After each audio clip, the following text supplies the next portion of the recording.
परमेश्वर की नाम की महिमा हो। परमेश्वर के प्यारे बच्चों, आज हम बाइबल में से उसकी प्रथम पुस्तक उत्पत्ति का 23वां अध्याय पढ़ेंगे। सारा 127 वर्ष की अवस्था को पहुंची और जब सारा की इतनी आयु हुई तब वह किरियत अरबा में मर गई। यह कनान देश में है और हेब्रोन भी कहलाता है। इसलिए अब्राहम सारा के लिए रोने पीटने को वहां गया। तब अब्राहम सौ के पास से उठकर हित्तियों से कहने लगा, मैं तुम्हारे बीच अतिथि और परदेसी हूँ। मुझे अपने मध्य में कब्रिस्तान के लिए ऐसी भूमि दो जो मेरी निज की हो जाए, कि मैं अपने मृतक को गाड़कर अपने आँख की ओट करूँ। हित्तियों ने अब्राहम से कहा, हे हमारे प्रभु, हमारी सुन। तू तो हमारे बीच में बड़ा प्रधान है। हमारी कब्रों में से जिसको तू चाहे उसमें अपने मृतक को गाड़। हम में से कोई तुझे अपनी कब्र के लेने से न रोकेगा कि तू अपने मृतक को उसमें गाड़ने न पाए।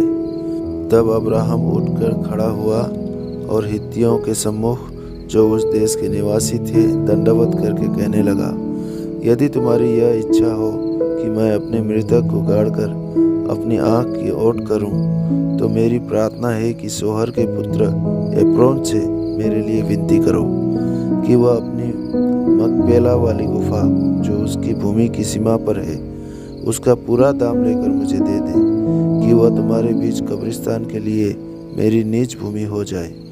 एप्रोन तो हित्तियों के बीच वहाँ बैठा हुआ था, इसलिए जितने हित्ती उसके नगर के फाटक से होकर भीतर जाते थे, उन सबों के सामने उसने अब्राहम को उत्तर दिया, हे मेरे प्रभु, ऐसा नहीं, मेरी सुन।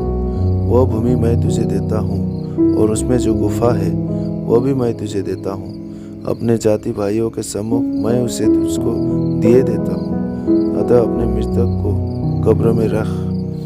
तब अब्राहम ने उस देश के निवासियों के सामने दंडवत किया और उनके सुनते हुए एप्रोन से कहा, यदि तू ऐसा चाहे तो मेरी सुन। उस भूमि का जो दाम हो वह मैं देना चाहता हूँ, उसे मुझसे ले ले, तब मैं अपने मृतक को वहाँ गाड़ूंगा। एप्रोन ने अब्राहम को यह उत्तर दिया, हे मेरे प्रभु, मेरी बात सुन। उस भूमि का दाम तो 400 शेकेल रुपया है, पर मेरे और तेरे बीच में यह क्या है? अपने मृतक को कब्र में रख। अब्राहम ने एप्रोन की मानकर उसको उतना रुपया तोल दिया जितना उसने हित्तियों के सुनते हुए कहा था, अर्थात 400 ऐसे शेकेल जो व्यापारियों में चलते थे।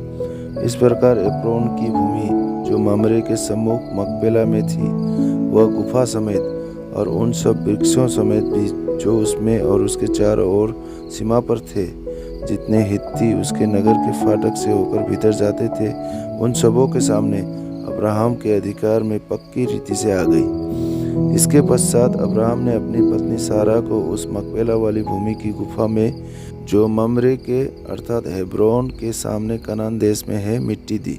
इस प्रकार वह भूमि गुफा समेत जो उसमें थी, हित्तियों की ओर से कब्रिस्तान के लिए अब्राहम के अधिकार में पक्की रीति से आ गई।